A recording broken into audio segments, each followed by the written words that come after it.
Hey guys, this is Vincent, and in this Lightroom Classic tutorial I'm going to show you how to use the solo mode.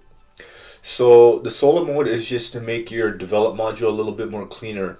So for example, there's a few tools that we can use, or a few main tools we can use in the develop module. And so if I open up the basic panel, I open up the tone curve, and then I open up the effects, you can see like scrolling up and down, the area is quite busy. There's a traffic jam. I can make the histogram a little bit smaller, but you can see like when I'm going back and forth, everything just gets cluttered up. So the best thing to do when you're working in the develop module is to activate solo mode. So solo mode, it just keeps one of these tabs or one of these panels open at a time. So to activate it, you just right click on the mouse on one of these panels and click solo mode. So now you can see only one panel is open at the same time, with the exception of the histogram.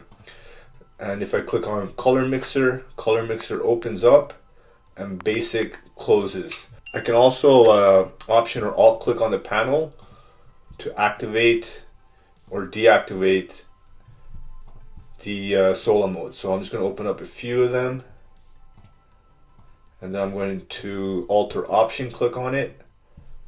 And once again, solo mode is activated. So if I option alt click on it again, and then right click, you see it's deactivated. For best practices when editing in Lightroom in the develop module, make sure to activate solo mode.